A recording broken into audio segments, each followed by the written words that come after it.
알고 싶었다. 주목받는 자리에서도 고요해질 수 있는 방법을, 속도를 높이는 이유와 천천히 달려야만 볼 수 있는 것들에 대해, 누구를 웃게 해야 하는지, 무엇과 손잡아야 하는지. 지금 당신은 되고 싶었던 당신인가? 나는 그렇다. 당신의 가장 찬란한 순간, 임팔라. Chevrolet, find new roads. 이 광고가 흐르는 30초 동안 굶주림으로 사라져가는 아이들은 6명. 당신의 전화 한 통이 이 아이들의 생명을 지킬 수 있는 빵과 물이 됩니다.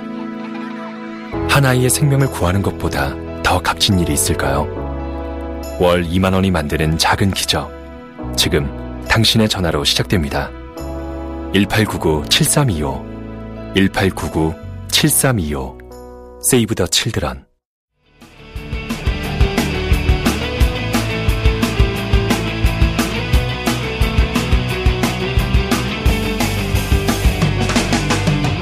살면서 누구나 한 번쯤은 궁금해하지만 아무도 정확히 알려주지 않는 주제들을 선정해서 얕게 한번 파보겠습니다.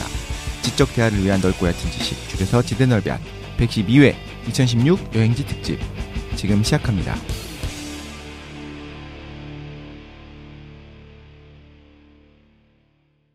한 주간 잘 보내셨습니까? 오늘은 자기소개로 시작하는 날입니다. 저는 신자유주의 미스테리 관심 많은 최 사장입니다. 세상의 모든 덕스러운 것에 관심이 많은 덕실입니다. 김도인입니다. 김도인, 벌칙 받아야죠. 말도 안 돼! 압도적이었어. 이거 저희가 지난 시간에 우리 덕실이가 범선, 누가 잘 그렸나가 아니라 누가 가장 못 그렸나. 저희가 그거를 이제 투표를 붙였는데 사실 별 생각이 없었어요. 뭐 저희가 뭐 상품을 주는 것도 아니고 뭐 아무것도 없었기 때문에. 네. 그래서 한 몇 분 정도 참여하시겠지라고 생각하고서 카페에다가 공지를 올렸는데, 근데 어마어마하게 투표를 많이 하셔가지고 당연한 거 아닙니까? 가장 못 그린 사람 1등. 두근대지도 않아. 김도인이죠. 김도인. 깜짝 놀랐다. 그래요? 75.3%. 2181표를 얻었어요. 우와. 받아들일 수 없습니다. 세상에, 장난 아니죠. 생각보다 많은 분들이 김도인님 말고 다른 분을 찍었네요? 그러니까. 난 100% 나올 줄 알았는데. 말도 안 돼. 어떤 미적 취향이 굉장히 독특하신 분들이 많으신 것 같아가지고. 그래서 뭐 이제 잠깐 얘기하면, 가장 못 그린 사람 2등. 깡쌤이죠. 485표 나 받았어. 야, 16%. 야, 많이 받았네. 그리고 이제 가장 못 그린 사람 3등. 제가 이제 231표, 8% 받아가지고. 원래 내기가 그거 아니었습니까? 가장 못 그린 사람이 벌칙을 받고, 네. 가장 표를 적게 받은 사람이 벌칙을 주는 걸로.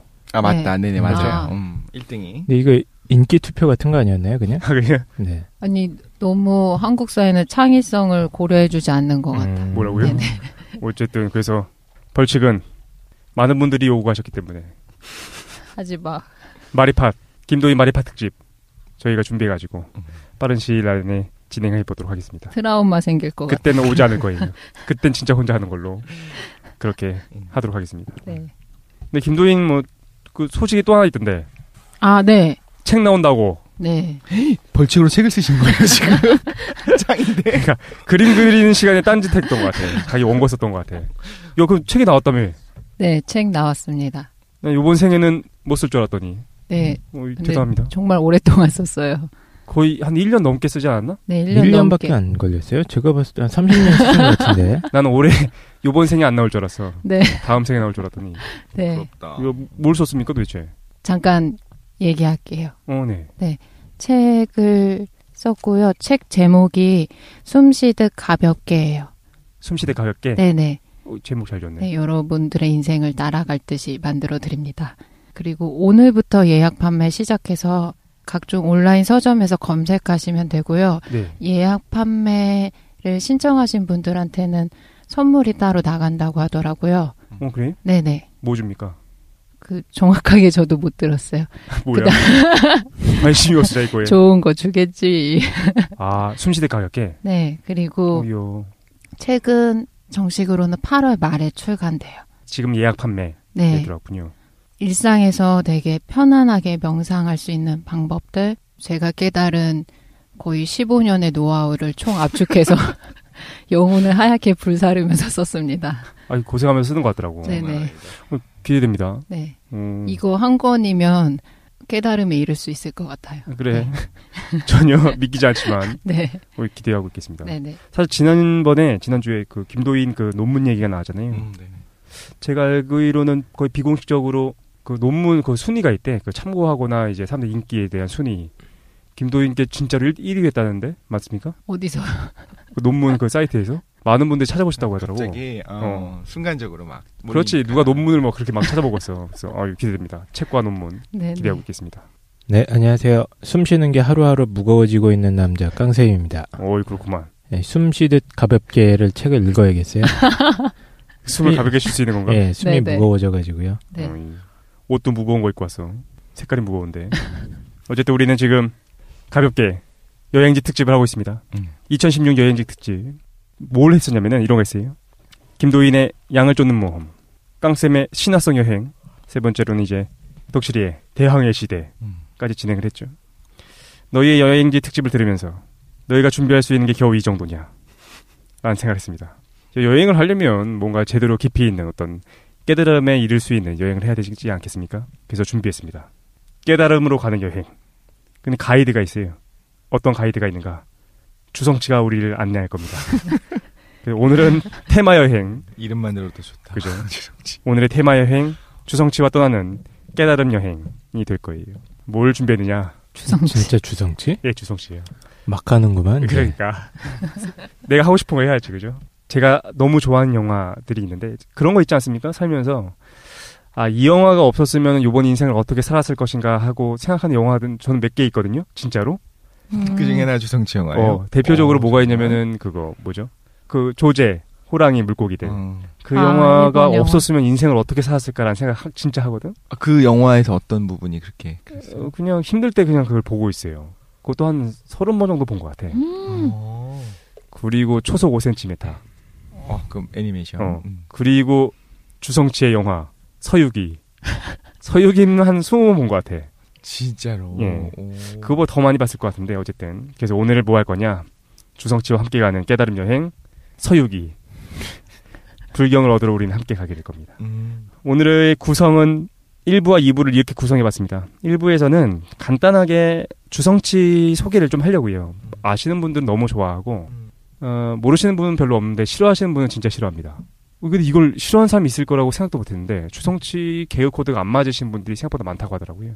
그래서 주성치에 대한 간단한 소개하고 앞서서 주성치의 서유기를 하기 전에 서유기 원작에 대해서 조금 알아야 될 것 같아요. 그러니까 이 영화를 그냥 별로 생각 없이 보면 그냥 뭐 액션 영화, 코미디 영화로 보이는데 그 하나하나 좀 디테일을 좀 알고 가면 좀 재미있는 부분이 있습니다. 그래서 서유기 원작에 대한 얘기를 일부에서 할 거예요. 우리가 알고 있는 그 손오공 나오는 그렇지. 서유기요. 원작. 그리고 나라 슈퍼보드 같은 데 나오는. 그게 원작이잖아. 그렇죠. 그렇죠. 원작 이름이 나라라 슈퍼보드. 진짜. 그리고 2부에서는 실제로 이제 주성치의 서유기를 좀 분석해 볼 겁니다. 근데 이게 좀 길더라고. 2개 아닙니까? 영화가요? 왜냐면 원, 투, 뭐 계속 시리즈물 아닙니까? 그렇지. 서유기? 월광보합이랑 설리기연 이게 2개가 1, 2부라고 돼 있어가지고 요거 4시간짜리를 이거 한 30분에 압축해 보려고 하니까 좀 힘들더라고. 그래서 어쨌든 2부에서는 주성치의 서유기 분석하고 요거에 관련된 우리 토론 같이 해보도록 하겠습니다. 근데 이거 검색하니까 2015년도 걸로 나오는데 이거 재개봉한 거야? 아니면은 2015년에 나온 거 모험의 시작 말하는 거예요? 네네. 이거는 주성치가 감독한 거야. 아. 그래서 어떤 내용이냐면은 주성치의 서유기 오늘 하게 될 시리즈에 앞서 있는 내용. 프리퀄 같이. 그래서 삼장법사가 어떻게 손오공을 만나게 되는가에 대한 얘기인데 그것도 재미있긴 한데 주성치가 직접 등장하지 않기 때문에. 그럼 월광보합이랑 선리기연 네. 이 두 가지를 오늘 하는 건가요? 오늘 이 두 가지를 하게 될 겁니다. 그러니까 내용을 쭉 훑고 이 영화가 대단한 영화예요. 그 인생의 깨달음에 대한 얘기이기 때문에 그거에 대한 얘기를 해보도록 왜 하겠습니다. 깨달음을 자꾸 하려고 해요? 불교랑 깨달음에 욕심내더래요. 내가 먼저 깨달음을 질문 한번 먼저 나 드리면서. 안 본 거다 이거. 이걸 안 봤어? 이거 안 네네. 봤다고? 네. 이걸 안 봤다고? 2개짜리는 그래요? 어떻게 이걸 안 볼 수가 있지? 근데 이게 봐도 서유기인지 잘 몰라요. 왜? 설마 저렇게 서유기 영화일까? 이런 느낌도 받고 했는데 저는. 꼬아놔서? 아니야. 이게 모든 서유기와 관련된 모든 시리즈를 통틀어서 주성치가 연기했던 그 손오공이 가장 손오공에 가까웠다. 그럼 실제로 이거는 주성치 영화의 특징이라고 할 수 있는 주성치 약간 B급 느낌 나는 코미디가 안 들어가 있고 진지하게 가는 건가요? 그런 영화는 없습니다. 그럴 리가 있어. 당연히 있구나.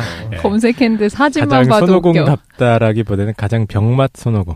네. 아니야, 근데 손오공다워. 저도 이거 안 봤어요. 안 봤다고? 네네. 또 안 봤어요. 찾아보니까 봤죠? 몰라요. 저는 어렸을 때 봤고 자세하게 기억은 잘 안 나는데 그냥 그렇게 인상적으로 보진 않았던 것 같아요. 이게 TV에서 그 나홀로 지배와 함께 한때 굉장히 많이 틀어졌던 영화. 봤을걸요, 아마 여러분들? 부분은 봤을 거예요. 네, 부분 봤을 거고. 그 악당들이 막 이렇게 우마왕이었나요? 그렇죠, 우마왕. 우마왕? 우마왕. 우마왕이라는 그 괴물 악당 캐릭터 좀 기억나고 장면 기억이 남긴 하는데 이걸 뭐 어떤 깨달음은 통로나 이렇게 생각을 해보진 못했던 것 같은데 역시 최다장님의 내공은 차원이 다르다. 아, 이 영화가 어려운 영화야. 실제로 보면 내용이 정말로 복잡하게 꼬여있고 그 하나하나 디테일이 굉장히 살아있는 영화거든요. 아, 그렇습니까? 근데 이거를 그냥 주성치의 개그만 보면 그냥 재미있고 그냥 끝나는데. 그래. 그렇게 봤잖아요, 저희 다. 국악기용대랑 비교하면 뭐가 더 꼬여있습니까? 얘가 훨씬 더 꼬여있어요. 말도 안 돼. 진짜? 진짜야. 미친 거 아니야? 이거는 그 시간여행과 관련된 있는 영화이기 때문에 시간여행이요? 맞다. 그것도 나온다. 아주 유명한 대사 있잖아요. 뽀로뽀로미. 몰라? 얘 안 봤네. 근데 이게 영화 자체가 거의 20년이 넘지 않았나요? 이제 처음 나온 지? 그렇죠. 1994년 영화니까. 그리고 최근 분들 뭐 주성치를 워낙 좋아하시는 팬층이 두텁긴 합니다만 그렇겠네요. 네, 최근 분들은 이제 좀 젊은 분들은 주성치 세대가 일단 아니고. 그래서 한국에서는 소림축구 때문에 주성치를 아신 분들이 많은데 그렇죠. 소림축구는 아주 후의 영화야. 그건 이제 그 주성치 전성기 때가 아니에요. 근데 저 소림축구 하니까 생각나는 게 있는데 제가 한 10년 전에 중국에 잠깐 단기 교환 연수 갔다 온 적이 있었거든요. 네. 근데 이제 그 북경대 안에 한 2층짜리 대강당 건물이 있어요. 거기서 영화를 상영하는데 당시 돈으로 우리나라 돈으로 환전해도 1,000원이 안 됐던 것 같아요. 한 500원 정도 내고 했는데 포스터가 붙였는데 아는 사람인 거예요. 주성치가 하는 소림축구가 붙었어요. 근데 중국어를 원활하게 하지도 못하는데 가서 봤는데 영화 전체를 다 이해할 수 있는 거예요. 중국어를 못 알아들어도. 맞아요. 그리고 말도 안 되게 중국어로 방영되는데 너무 웃긴 거예요. 그 내용만 봐도. 그리고 하나 궁금한 게 있었는데 중국 분들이 영화를 관람하시다 중간에 불이 환하게 다 켜진 다음에 일어나서 이렇게 기립박수를 치거든요. 예? 그게 중간에요? 네네. 그걸 한 2번 정도 반복하시던데 제가 그때 사람들한테 물어보지 않아가지고 몰랐는데 왜 그러는 건지 모르겠어요. 주성치 영화에서 그런 건지 아니면 영화를 볼 때 중간중간에 기립박수를 치는 게 뭔가. 사람들이 중간중간에 일어나서 기립박수를 친다고요? 다 일어나요. 그 CGV에서도 그래요. 궁금한 건 그때 같이 엉거주춤 일어나셨어요? 아니요, 저는 되게 어리둥절했죠. 뭐야? 막 이러면서. 안 일어나셨군요. 네네. 어쨌든 쓸데없는 얘기 하고 있는데. 네. 질문이 진짜 웃겼는데. 네. 본격적으로 들어가야 되니까 오늘 좀 양이 많아. 한 3가지 정도 질문을 준비했는데 뭐 할 수 있는 데까지 한번 해보도록 합시다. 첫 번째 질문은 이거예요. 이런 거 믿습니까? 그 운명적인 사랑. 내가 태어나서 반드시 만나기로 한 어떤 그런 운명적인 사람이 있다. 이게 서유에 나온다고요? 이거는 이게 여러 가지 서유기에는 복합적인 주제들이 섞여 있는데 그 중에 하나 정도 됩니다. 운명적인 사랑? 실제로 믿어? 영화랑 뭐 무관하게. 원래 저는 안 믿었었는데 네. 저는 지금 이제 완벽하게 믿게 됐죠. 그래. 예. 눈물 흘리지 말고 얘기해. 또 강세. 유물론자시잖아요. 눈동자가 막 떨려요. 아닙니다, 또. 그러니까 실제로. 그러니까 아내를 가장 이제 운명적으로 생각한다는 걸 알겠는데 네. 실제로는 어때? 실제로 그렇다니까요. 울지 말고. 귀 빨개졌어. 화났어. 하느님과 어떤 물질 세계의 모든 법칙이 하나의 어떤 이정표를 가지고 저한테 가리키는 게 느껴졌어요. 이게 네 길이다. 이 길밖에 없다. 문제는 하나님은 안 믿지만. 비웃은 게 아닙니다. 하나님은 안 믿지만. 어쨌든 그렇게 생각이 들도록 만들어준 사람이 만났다라는 거죠. 그렇죠. 모든 걸 종합적으로 탁 고려했을 때, 이건 운명이구나. 한 가정의 평화를 위해서 더 이상 캐묻지 않도록 하겠습니다. 근데 진짜 그렇게 느끼시니까 결혼하신 거 아니에요? 깡신 혹시 연애 얼마 정도 하셨죠? 짧지 않아요? 네. 연애요? 네. 누구랑? 아니 누구가 있는데 정확히 질문해요. 8번째 사람 있잖아요. 말 잘못했네. 아이고. 지금 아내랑은 지금 그렇죠. 금방 아, 예. 그럼 예전 안 하는 혹시 말 저도 지금 예, 알겠습니다. 근데 어쨌든 그렇게 생각한다는 거지. 운명적인 게. 운명적인 사랑. 네. 어때요? 꼭 사랑이 아니더라도 운명적인 사람도 괜찮을 것 같은데. 독실은 어떻습니까? 그런 게 있다고 생각하는? 저는 있는 것 같아요. 근데 그 하늘이 정해주는 어떤 사람이 있다. 그러니까 이 사람을 만나야 돼, 뭐 이 인연을 만나야 돼라고 강제하는 건지 모르겠는데 결국에는 있잖아요. 제가 믿기로는 이제 시간을 거슬러서 시간 전체를 이제 조망할 수 있는 존재가 있다고 생각하니까 그럼 결국에 이제 먼 길을 돌아서 결국에 만나게 된다면 그렇게 되는 거였구나라고 생각할 수 있거든요. 저도 지금 아내를 21살 때 만나서 이제 친구로 거의 10년 정도? 10년까지는 아니구나. 한 8년, 9년 정도 친구로 지내다가 이제 교제를 하자라고 이야기를 하고 결혼을 하게 됐기 때문에 생각해보면 21살, 22살 우리가 친구로 지낼 때는 서로 결혼할 거라고는 상상도 못했죠. 근데 결국엔 이렇게 됐잖아요. 그러면 이제 와서 이렇게 생각할 수 있는 거예요. 결국엔 이 사람을 만나기 위해서 이 사람 만나기 위해서라고 하는 건 어떻게 보면 어폐가 있을 것 같은데 결국엔 만나게 됐구나. 21살 이후에 여기저기 떠돌다가 그동안 많은 여성들을 만났구나. 이분을 만나기 위해서. 사람들한테 뭔가 두고 보자 당신들. 정리해드릴게요. 결국엔 이렇게 되는 것 같아요. 그러면 결국엔 제 입장에서는 이렇게 얘기할 수 있는 것 같고 다른 사람들한테 이렇게 얘기할 수 있을 것 같아요. 또 이제 지금 만나는 사람들 그게 꼭 이제 연인이든 아니든 간에 다음에 다시 만날 수 있다. 그러니까 잘해라 주변 사람들한테. 김도인 어떻습니까? 저도 있는 것 같아요. 또 운명적이거나 그런 것들이. 저는 만난 적이 있어요. 그래요? 네. 근데 그 전까지는 그런 거 안 믿었었는데 만나고서 알았어요. 그런 게 정해져 있다는 사람이 있구나. 근데 만났다고 진짜? 네, 근데 되게 웃겼던 또 양조위 얘기하려고 그런 거 아니에요? 아니요. 그게 케르케고르? 깡쌤이랑 덕실님은 이루어져서 이제 저 사람이 내 운명적인 상대여서 결혼하셨잖아요.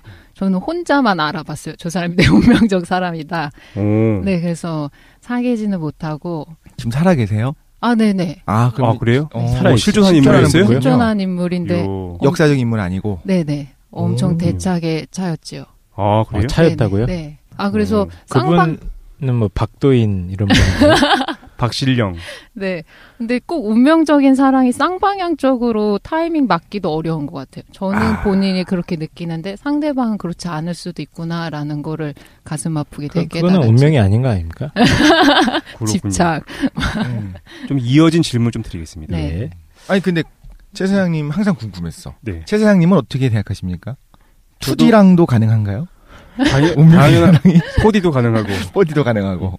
근데 저는 그렇게 생각해요. 그 약속됐던 시점들이나 상황이나 그런 것들이 있어가지고 만나게 된다라고 생각이 들어요. 그러니까 뭐든 이제 2D, 3D, 4D 순서대로. 그래서 그런 게 있다고 생각하는데 있다.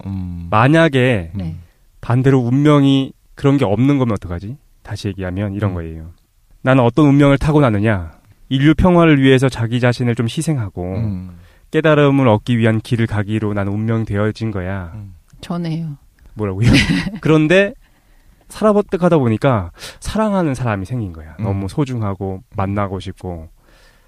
어떻게 할 것 같습니까? 만약 내가 두 가지 선택을 해야 된다고 한다면 깨달음의 길과 세속의 길이 있는 거야. 그러면은 무엇을 선택할 거예요? 그런데 직감적으로 나는 그렇게 느껴. 내가 깨달음의 길로 가는 것이 나한테 운명으로 주어진 것이다 라는 느낌적인 느낌이 있어. 그랬을 경우에는 어떻게 할 것인가? 예를 들면 이런 거예요. 좀 구체적으로 얘기를 하면 깨달음의 길은 종교적인 의무와 고행, 절제, 금욕, 청빈한 삶을 나 홀로 살아가면서 인내해야 되는 삶인 거야. 2번이요.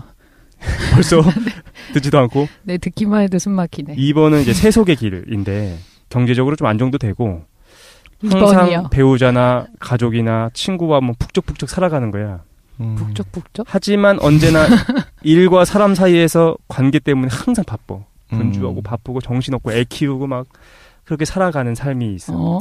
혹은 2번을 추구했지만 대차게 차여서 강제로 1번을 추구하게 됐어. 근데 어쨌든 내가 두 가지 삶을 선택할 수 있는 지금의 상황인데 그런데 느낌적인 느낌으로는 내가 전자를 가야 될 것 같은 운명적인 느낌이 드는 거야. 그럼 어떻게 하시겠습니까? 어떻게 하시겠냐고요? 네. 선택권은 있습니까? 내가 그럼 이거는 보장되나요? 1번으로 갔을 때 뭐 국민연금 같은 건 좀 나오나요? 안 나와요. 국민연금 돈을 내야 나옵니다. 가난하게 냈어야지 나오지. 북유럽 같으면 1번으로 갈 수 있을 텐데. 아, 그렇구만. 이건 사회 환경을 고려해야 된다. 예. 와. 신학에서 이야기하는 그 자유의지가 맞냐, 예정이 맞냐 이런 이야기들 있잖아요. 네. 그런 거를 고민하면서 저도 생각을 해봤었던 것 중에 하나거든요. 근데 결국엔 그런 것 같아요. 지금 이 시점에 네가 어느 방향으로 가는 것이 맞다라고 이제 강제로 일어나는 경우는 거의 없다고 봐요. 그렇게 되는 경우는 제 생각엔 그래요. 그러면 결과적으로 그 사람이 나는 2번을 추구해 사랑하는 사람과 이제 알콩달콩 혹은 뭐 친구들과 즐겁게 살고 싶어. 근데 마음속에 항상 이제 약간 빚이 있는 거예요. 왠지 1번으로 가야 될 것 같아. 가야 될 것 같아. 그러면 내가 추구한 게 2번이었지만 결국에 1번이 운명이어서 간 게 아니라 그냥 그 경로로 가게 될 거였었던 거죠. 그러니까 시간을 조망해 보는 거죠. 위에서 우리가 미래에 어떤 일이 벌어질지 모른다고 생각하면 지금 치사장님의 질문이 의미가 있는데 네. 만약에 그냥 결국엔 그 사람이 어떤 선택을 하고 그 다음에 일생이 끝날 거 아니에요? 네. 그 다음에 그걸 위에서 조망했을 때는 그냥 그렇게 가는 거였었던 거예요. 그 사람은. 여기 말하는 거는 이제 그 결정론자 세계를 물어보는 것이 아니라 네. 네가 어떻게 하겠냐. 선택을 할 수 있는 거야. 내가 이 세상에 온 목적 자체가 뭐였냐면은 여기서 깨달음을 얻어가지고 예를 들어서 해탈하는 게 원래 내가 계획했던 내 삶이어서 태어났는데 살다 보니까 그걸 어떻게 거슬릴 수가 있어? 아니 그게 내가 선택할 수 있는 것이 아니라 내가 선택하고 난 다음에 죽기 직전에 돌아봤을 때 내 삶이 그냥 그게 운명이었다면 선택이라는 게 어떻게 가능해요? 여기서 말하는 운명은 결정론적인 걸 얘기하는 것이 아니라 원래 내가 가기로 한 길이 있어. 그러니까 가기로 한 길이 있는데 어떻게 그거를 거스를 수 있냐는 거죠. 살아가다 보니까 여기서의 나의 의지, 내 세속적인 어떤 육체적인 의지가 그걸 벗어나서 다른 삶을 살 수 있게끔 하는 거지. 오히려 양심의 가책을 느끼면서 항상 난 1번을 살았어야 됐는데 지금 현실의 문제라든가 나의 나약함으로 인해서 2번을 사는구나라고 계속 불편해할 수는 있을 것 같은데 결국 2번을 살았다면 그렇게 해서 2번을 살았어요. 네. 그럼 그 사람은 그렇게 살았어야 되는 사람이 아닐까요? 그러니까 저는 그렇게 생각해서 이 질문이 좀 대답하기 어려운 것 같아요. 세계관이 달라가지고 예를 들어 환생이라고 합시다. 환생적인 세계관에서는 어떻게 할 거냐. 지금 저희는 이제 동양의 전통적인 세계관. 그렇지. 이쪽에서 얘기를 해야 될 것 같고, 인간의 이제 어떤 본래적인 목적이라는 게 어느 정도 규정이 되어 있는데, 우리가 그 방향으로 살아야 되는데, 살다 보면 이 지금 누진세 전기료도 내야 되고, 죽을 것 같아요. 전 지금 민주당만 믿고 있습니다. 제발 좀. 에어컨 쌩쌩 틀고 있어요. 저는 지난달 전기료 5,700원 나왔어요. 미친 거 아니야? 에어컨 좀 사주세요. 5,700원? 5,700원 나왔어요. 냉장고도 없어요? 냉장고만 틀었는지 5,700원 나왔더라고요. 그래서 여기저기 뭐 신경 쓸 일이 많다 보니까 어떤 본래적인 우리가 추구해야 될 것들을 갖다가 이제 놓치게 되고 잊어버리거나 현실 부정을 하게 되는 거죠. 현실에 매몰이 돼서 그런 경우로 지금 가정하신 거잖아요. 그렇지. 어쨌든 우리가 항상 반복하는 거죠. 어떤 질문을 줘도 그거에 대한 답을 들을 수는 없고 그 질문에 대한 조건 또 다른 질문이 나온다. 그렇죠. 도희님 어떻게 생각하세요? 저는 2번으로 갈 것 같아요. 2번으로? 네. 계속 1번을 추구해야 된다는 젊은 마음의 시절에는 나름 1번을 추구하셨던 거 아닌가요? 네. 그러다가 이제 그분한테 차이고 네네. 내가 이놈의 더러운 세상 깨닫고 말겠다. 근데 어쨌든 두 번째 길. 어떤 세속적인 삶을 그냥 선택하겠다. 왜요? 근데 어차피 1번 쪽으로 다시 방향을 틀겠지만 중간중간에서 부딪히면서 저 길이 궁금하면 저는 가볼 것 같아요. 2번을 선택하지만 그럼 1번을 가는 거네요, 결국에. 네네. 가고 싶으면 간다. 네. 마음이 그쪽으로 끌리면. 깡쌤은 어떻습니까? 저는 일단 누진세가 좀 걱정되기 때문에 2번으로 일단 가겠습니다. 그렇구먼. 네. 사실 나는 1번으로 갈 것 같아. 그렇게 하고 계시잖아요. 가세요? 그래요? 누구나 그렇게 생각해요. 빨리 가세요. 이 얘기를 왜 했느냐? 네. 사실 전기 끊어 그냥. 전화해서. 주성치의 서유기뿐만이 아니라 원작 서유기도 사실 그런 내용과 좀 연결되어 있긴 한데 어쨌든 주성치의 서유기에서는 그게 좀 강조돼서 잘 보입니다. 뭐냐면 사랑하는 사람이 있지만 그걸 선택할 수 없는 거야. 왜냐면 나한테 주어진 길이 있는 거지. 그건 뭐냐면은 삼장복사와 함께 많은 사람들을 구제하기 위해서 불경을 얻으러 서역까지 가야 되는 나한테 운명이 주어져 있는 거야. 그때 발생하는 손오공의 갈등이 서유기에 잘 나와 있습니다. 그래서 그 얘기를 같이 한번 좀 들어본 다음에 좀 다시 한번 해볼 수도 있을 것 같아요. 그러니까 인간한테 주어진 어떤 운명 그리고 나의 선택에 대한 문제는 또 어떻게 연결돼 있을까? 그 운명이라고 질문을 안 했으면 얘기했을 것 같아요. 그래? 운명이 아니라 나한테 그냥 주어진 이렇게 의무, 하는 것이 의무. 의무로 해갖고 한다든가 더 좋은 길이다. 뭐 예를 들면 아까 공리주의적인 입장에서 네네. 내가 이걸 함으로써 더 많은 사람들이 행복을 느낄 수 있다. 뭐 이렇게 질문했으면 대승적인 그런 거지. 그러면은 독실 어떻게 할까요? 거기까지는 모르겠는데 자, 어떻게 될지는 질문은 이제 받아들였어. 네. 동시에 여러 가지 생각나는 거죠. 아내 얼굴도 떠오르고 여러 가지. 알겠습니다. 일단 들어가기 전에 가이드 소개부터 좀 해야죠. 우리와 함께 갈 깨달음으로 가게 될 가이드 주성치 얘기를 좀 해보려고요. 주성치부터. 주성치 얘기를 안 하고 그냥 건너뛰기에는 영화 자체가 너무 주성치의 어떤 캐릭터와 연결되어 있기 때문에 이름 주성치, 홍콩어로는 짜오싱치 정도 되나? 그 다음에 이거를 뭐 중국에서는 보통화 쓰잖아요. 푸통화? 표준어에서는 저우싱츠라고 쓰는데 난 몰랐는데 홍콩하고 중국이랑 사용하는 어휘가 한자를 같이 사용하는 것 같지만 실제 말로 하면 의사소통이 거의 안 되는 정도래요. 아 그래요? 그래가지고 어쨌든 주성치는 뭐 자기 이름을 뭐 저우싱츠 이렇게 부르지 않고 짜오싱치 이게 그 홍콩 사람들이 부르는 이름이라고 하더라고요. 뭐 그건 뭐 넘어가도록 합시다. 신체 174cm, 체중 67kg. 딱 표준적인 몸무게예요. 그러네요. 이 얘기를 왜 했냐면은 매우 평범한 외모를 갖고 있습니다. 뭐라고요? 진짜? 주성치가 평범하다고요? 사실 평범하지. 평범하지. 평범해 안 평범하지. 잘생겼지. 그거에 대한 여러 가지 논란이 있어요. 왜냐면 그 정도야? 주성치가 계속해서 자기를 잘생겼다고 얘기하기 때문에 아 그래요? 사람들이 거기에 대해서 실제로 그렇게 믿게 된다. 뭐 그런 얘기도 있고 어쨌든 평범하지. 나중에 주성치가 자기가 잘생겼다고 하는 걸 들어본 적이 없는데. 그래요. 근데 잘생기긴 했는데 어쨌든 신체적인 사이즈는 사실은 어떻게 평범합니다. 그래서 왜 이 얘기를 했냐면은 주성치가 스타가 될 거라고 아무도 생각하지 않았어요. 그런데 자기의 꿈은 뭐였냐면은 액션 배우가 되고 싶었던 게 사실 꿈이었었어. 그래서 그 얘기를 잠깐 했습니다. 탄생 62년 6월 22일 중국 상하이에서 탄생했습니다. 지금 현재 한국 나이로는 55 정도가 되죠. 55. 말도 안 돼. 그지 완전 동안인데 가족은 뭐 누나 1명, 여동생 2명 정도가 있고 직업은 우리가 다 알고 있듯이 홍콩의 영화 배우, 영화 감독, 가수이기도 합니다. 근데 영화에 관련된 모든 걸 해요. 가수 앨범도 내고 했어요. 아 근데 이게 진짜 주성치를 아시는 분들은 이 모든 한마디 한마디가 웃길 것 같아. 그러니까. 저는 웃겨. 너무 매력적이에요. 개인적으로 너무 주성치. 애정을 갖고 있는 분이라서. 아 그렇구만. 영화에 관련된 모든 재능을 다 갖고 있어. 영화 제작, 연출, 각본 모든 걸 다 합니다. 왜? 그 유머 코드가 너무 웃겨. 생각만 해도 웃겨. 아 그래요? 네. 그래서 어쨌든 더 중요한 거는 이름 자체가 하나의 장르인 인물입니다. 맞아. 그지? 그래서 액션, 모험, 코미디, 다큐 그리고 주성치 영화가 있다라고 얘기하죠. 주성치 영화. 그래서 맞아. 사람들이 이런 얘기를 많이 해요. 그리고 이거 주성치 이제 팬클럽 사이트에서도 이제 이런 얘기가 나오는데 세상에는 두 가지 영화가 있다. 주성치가 나오는 영화와 주성치가 나오지 않는 영화. 근데 이 얘기는 실제로 주성치가 한 얘기예요. 누구를 대상으로 한 얘기냐면은 자신의 어떤 그 영혼의 단짝 오맹달이 있잖아. 오맹달 씨 모르시는 분도 있을 것 같긴 한데 네, 꼭 검색해서 찾아보시기 바랍니다. 얼굴이 나치그시그 보이시죠. 오맹달 씨를 두고서 했던 얘기예요. 주성치가. 그래서 주성치가 이렇게 얘기해 인터뷰에서 세상에는 두 가지 영화가 있다. 오맹달이 나온 영화와 그렇지 않은 영화가 있다. 이렇게 얘기했던 게 이제 주성치의 팬들은 주성치로 바꿔서 얘기하고 있는 거죠. 주성치 영화 오늘 뭐 전체를 보려고 하는 건 아니지만 저도 나름대로 뭐 팬이기 때문에 근데 팬이라고 얘기하기에는 진짜 팬들이 보셨던 그 어떤 양쪽인 걸 따라가진 사실 못합니다. 그렇죠. 근데 덕후들이 있죠. 와, 너무 덕후들이 있어가지고 이거는 명함도 못 꺼내겠어. 제 나름대로 한번 정리해봤어요. 주성치 영화가 어떤 특징이 있는가. 5가지 특징이 있더라고. 아 근데 이 주성치가 제가 기억하기에 영웅본색이 아마 데뷔작일걸요? 정말요? 아 거기에 이제 단역으로 나오는데 그 단역으로? 전에 드라마에서도 좀 많이 나왔긴 했었어요. 그래서 주윤벌한테 총 맞아 죽는 악당인가 뭐 그런 역할로 나오고 단역 많이 했어. 네. 영웅봉쇄 어렸을 때 보고 너무 강렬해가지고. 어쨌든 주성치 영화의 5대 특징 제가 5대 정리해봤어요. 1. 주성치가 등장합니다.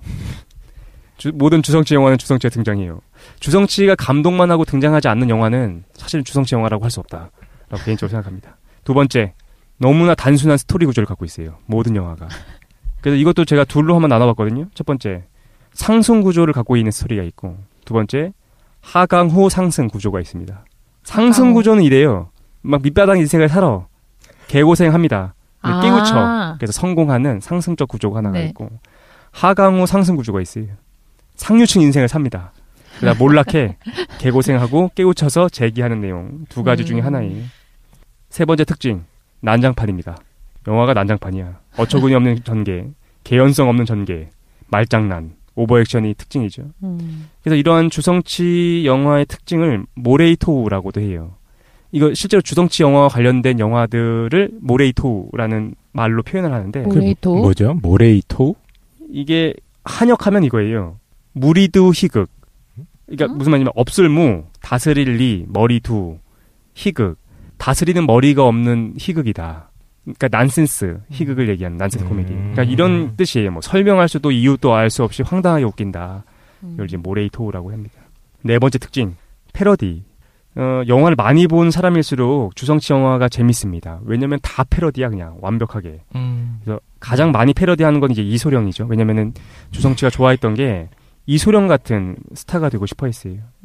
그래서 홍콩 영화들도 많이 패러디하고 헐리우드, 일본 만화, 그리고 자기 영화를 또 패러디를 그렇게 많이 합니다. 그래서 어쨌든 패러디가 네 번째 특징. 그리고 다섯 번째 특징이 중요해요. 권선징악. 모든 내용이 권선징악이야. 그래서 도덕적이고 대중들의 어떤 희망 아니면 어떤 기대치에 잘 부합하는 영화들을 만들어내고 있습니다. 생애 뭐 간단하게 얘기하면 뭐 어린 시절에는 이제 원래는 대륙에서 태어났어요. 상하이에서 태어났습니다. 그러다가 홍콩으로 이주해서 성장하는데 이때 양조위랑 친구가 되죠. 진짜? 네. 고등학교를 졸업하자마자 액션 스타가 되기 위해 가지고 이것저것 많이 합니다. 뭐 심부름 센터에서 일도 하기도 하고 여러 가지 이제 단역들로 출연도 하기도 하고. 그러니까 고등학교까지만 일단 졸업을 한 거야. 그리고 처음에는 이제 홍콩 방송국 중에 RTV에 들어가요. 얘들은 이름이 붙더라고. 뭐 ATV, RTV, BTV 이렇게 붙더라고. 근데 어쨌든 RTV에 들어가서 드라마 보조 출연자 활동을 하다가 나중에 이제 홍콩 방송국에서 좀 유명한 연예인 양송소에서 본격적인 연예계 활동을 시작하게 됩니다. TVB라고 하는 곳에서. 언제 합격하느냐? 21세에 합격을 해요. 그래서 본격적인 연예계 데뷔를 하게 됩니다. 그래서 뭘 하느냐? 놀랍게도 양조위와 함께 어린이 프로그램 진행자로서 연예계 활동을 시작해요. 정말? 네. 이게 되게 유명한 프로그램이었다고 하더라고요. 궁금하다. 430 천사기라는 아동 프로인데 거기서 이제 진행을 맡았다고 합니다. 근데 문제가 있었어요. 어떤 문제가 있느냐? 주성치가 애들을 싫어하는 거야. 그런 문제가 있었어요. 그래서 힘들었다고 하더라고. 그래서 그만두고 25살이 된 1986년 홍콩 영화배우 이수연 사단에 들어가서 B급 홍콩 느와르 영화를 찍기 시작합니다. 그리고 재밌는 내용이 있어가지고 요 얘기를 한 다음에 좀 넘어가도록 할게요. 주성치가 유명하게 됐던 이유에 대한 얘기를 잠깐 해보도록 하겠습니다. 시대적 분위기 때문에 유명해졌던 계기가 있었어요. 어떤 시대적 분위기가 형성돼 있었냐면은 홍콩 영화가 막 침체하는 그런 분위기에 처하게 됩니다. 그걸 기반으로 해서 이제 성공하게 되는데 역사적 배경 얘기를 하면은 90년대 활동하지 않았습니까? 근데 얼마 후에 이제 홍콩 반환이 예정돼 있었던 거야. 1997년에 홍콩 반환이 예정돼 있으면서 홍콩 영화계에 대한 투자가 줄기 시작합니다. 왜냐면 혼란 리스크가 커지니까 투자가 줄어들었던 거죠. 이때 홍콩 영화계에다가 자본을 댔던 것이 삼합회였어요. 삼합회? 삼합회. 그러니까 중하권 마피아들 얘기하는 거지. 네. 삼합회에서 영화계에 자본을 투자하게 됐는데 이게 장점도 있고 단점도 있었어. 어떤 장점이 있었냐면은 얘들이 실제로 영화계 전체를 접수해가지고 영화사를 막 운영하거든요. 긍정적 평가가 있습니다. 뭐냐면 홍콩 영화의 상업적 가치를 끌어올렸다라는 얘기를 많이 해.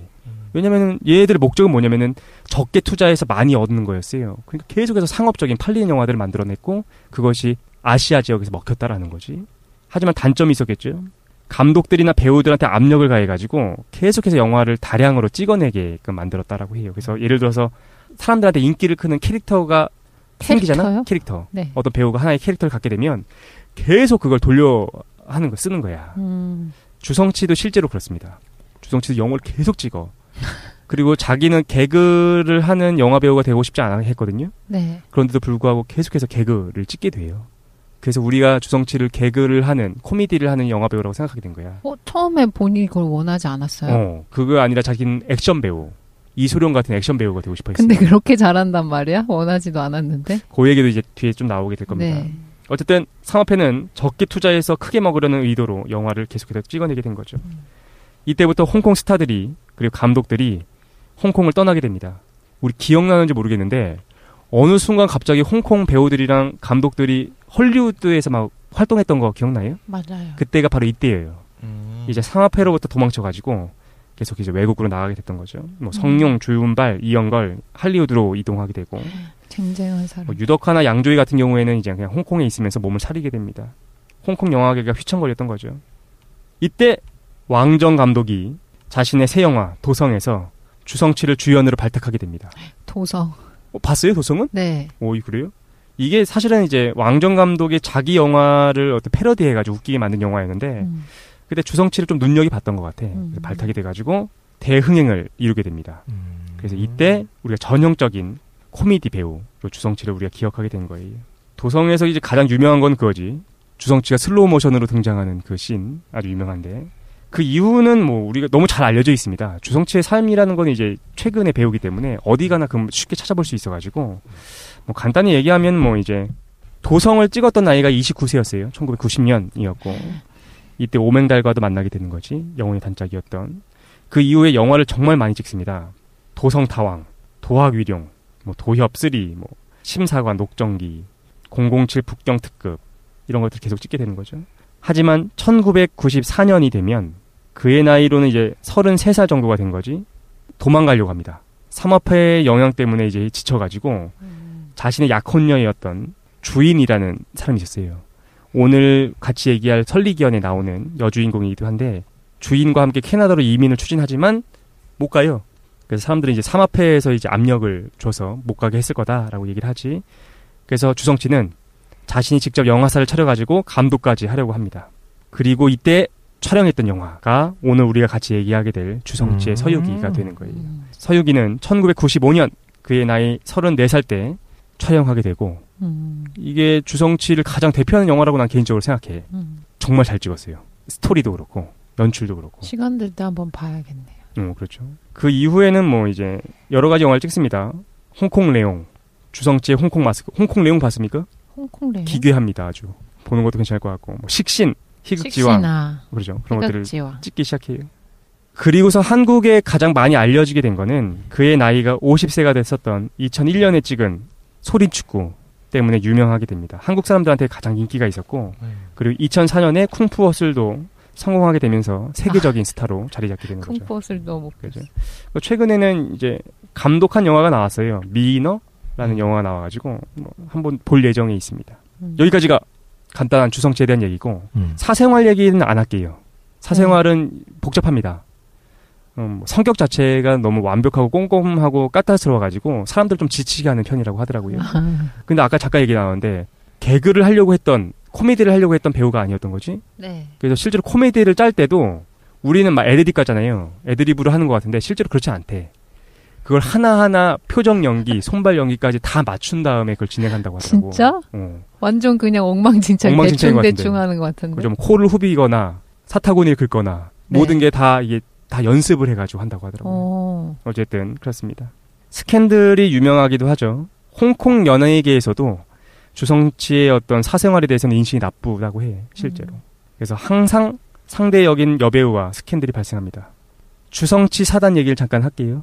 주성치 영화에는 인물들이 계속 반복해서 등장하게 되는데 우리가 잠깐 언급해야 될 사람은 오맹달 정도가 될 것 같습니다. 오늘 우리가 같이 보게 될 주성치의 서유기에서도 이단가, 그다음에 저팔계 역이죠. 저팔계 역으로 나오는 게 이제 오맹달인데 주성치의 영혼의 단짝이죠. 52년생입니다. 한국인들한테는 주성치 때문에 많이 알려졌지만 실제로는 그렇지 않아요. 홍콩 내에서는 어마어마하게 많은 작품에 출연해왔던 베테랑 배우예요. 그래서 약 100편 정도를 촬영했다라고 하더라고요. 단골 조연? 그렇지. 단골 조연이긴 하지. 주연급 조연 정도 됩니다.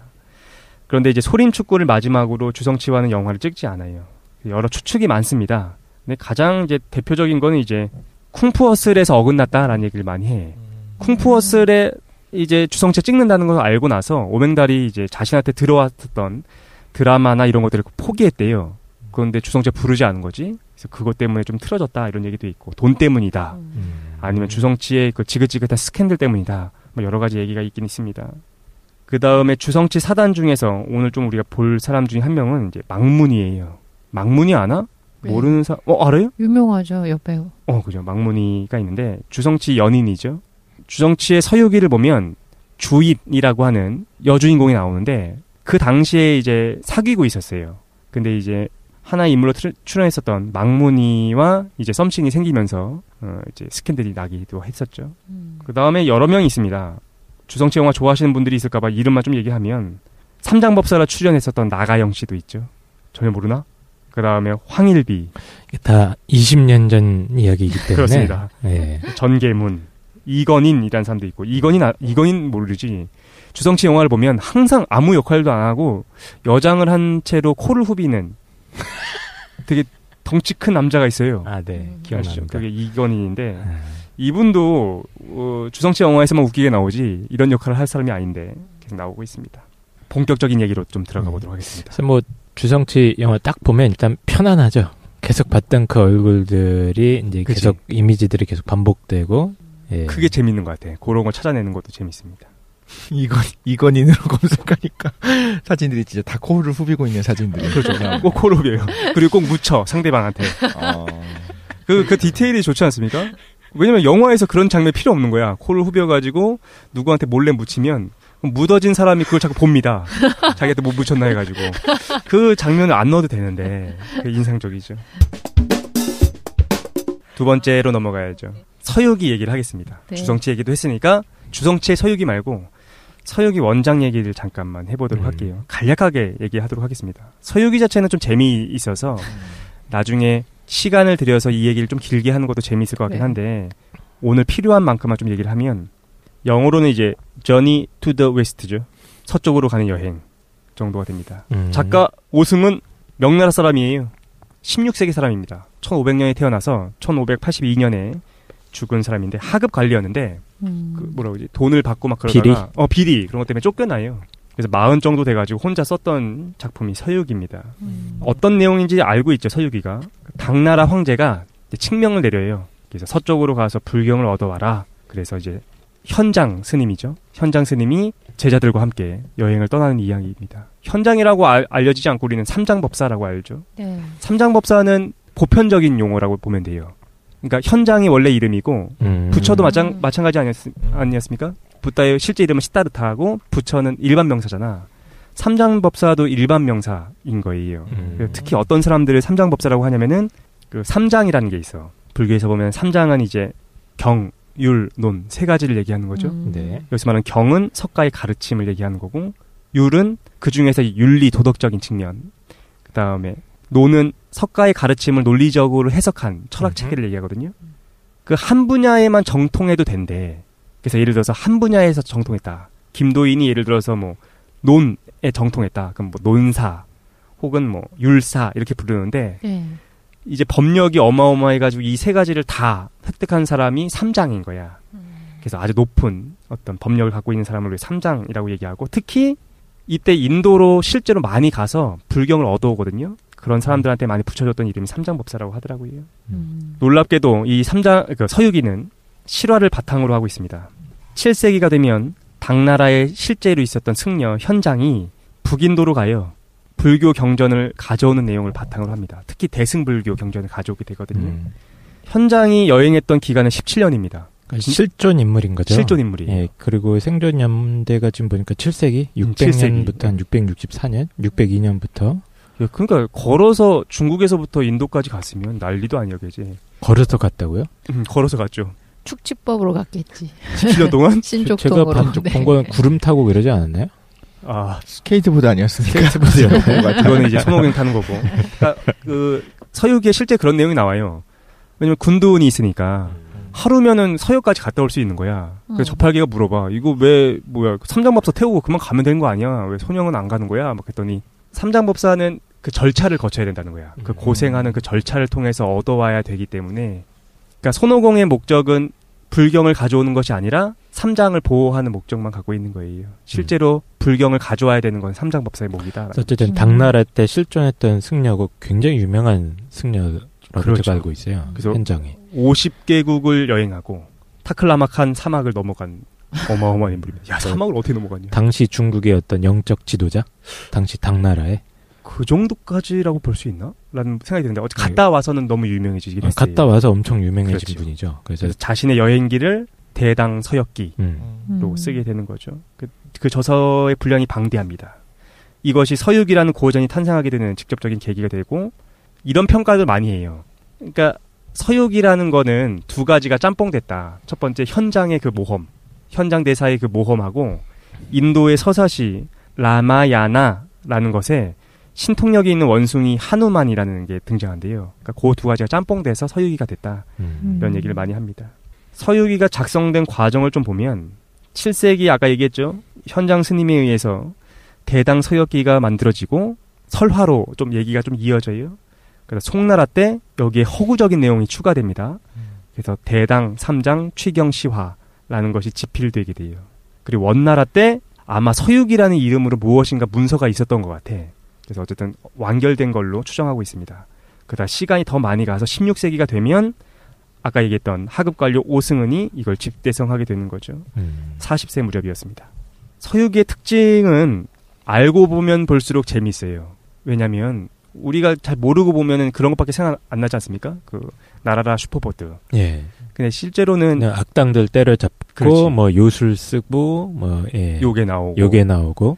근데 불교와 도교의 혼합된 내용이 나와가지고 이 당시에 사람들 잘 반영해. 그래서 다 나옵니다. 그러니까 어벤져스 같은 거야. 그 당시에 어벤져스. 치키치키 차카차카 초코초코요? 아 그거 말고요.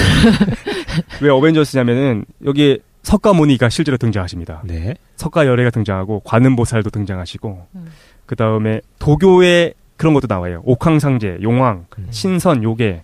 그러니까 이런 게 막 섞여 있는 거예요. 그러니까 그때 당시 중국 사회에서 신적인 존재라고 여겨졌던 모든 게. 예, 올스타들이 총출동하는. 그렇죠. 그래서 사실은 하나하나 알고 보면 너무 재밌어. 유교에서 비판이 좀 심했어요. 공자께서 이렇게 말씀하시잖아요. 그러니까 어떤 귀신이나 이렇게 현혹한 내용 같은 거 읽지 말라. 그래서 유교에서는 이제 그 서유기나 도교와 불교의 혼합에 대해서 이제 비판 많이 했는데 서유기에서는 유교에 대해서도 좀 긍정적으로 얘기합니다. 공자 선생께서 뭐 이렇게 하면서 어쨌든 그런 특징을 갖고 있어요. 그래서 오늘 보게 될 그 주성치의 서유기도 도교적인 것, 불교적인 게 잘 섞여 있어서 분리해서 보면 재미있습니다. 전체 구성은 좀 간단하게 되어 있습니다. 그래서 손오공의 내력에 대한 얘기를 하다가 현장 법사가 불전을 구하러 가는 일에 대한 얘기를 하다가 81가지의 어떤 난, 시련을 만나가지고 극복하는 과정이 서유기에 나와 있는데 표면적인 내용은 이거죠. 요괴의 방해를 극복하고 마침내 목적지에 도달하는 내용이지만 실제로는 그런 내용이 아닙니다. 실제로는 우리한테 뭘 주느냐? 불완전한 개체성을 극복하고 참된 자신을 발견해 나가는 과정이 등장하고 있어요. 근데 궁금하지 않았습니까? 왜 삼장이 왜 혼자 가지 않았을까요? 그런 거 생각 안 해봤나? 삼장법사 그냥 혼자 가면 되잖아. 네. 근데 손오공 저팔계 사오정을 왜 데리고 가죠? 그런 내용이 사실 서유기에 나옵니다. 그리고 주성치의 서유기에서도 그 내용이 잠깐 나와요. 왜 혼자 안 가고 데려가느냐? 데리고 가느냐? 호의 아니에요, 호의? 그러니까 왜 호의가 필요했느냐는 거지. 그냥 혼자 가면 되는데. 혼자 요괴가 많으니까. 혼자 가면 쓸쓸하니까. 그 요괴들 때문인데. 가는 길에. 그러니까 요괴들은 그냥 인간들이랑 잘 살아요. 근데 네. 삼장만 공격해. 근데 그 이유가 뭐냐면은 요괴랑 마귀들 사이에 소문이 돌았습니다. 어떤 소문이냐면은 오랜 수련 끝에 깨달음을 얻은 고승의 살점을 먹으면 불로장생한다라는 게 요괴들 사이에 퍼져 있었던 거야. 그래서 삼장을 공격하기 시작했던 거고 이를 막기 위해서 제자들이 필요했던 거자라는 거죠. 그러니까 서유기의 실제 내용은 되게 탄탄해. 논리적이고. 인기 메뉴였군요. 그렇습니다.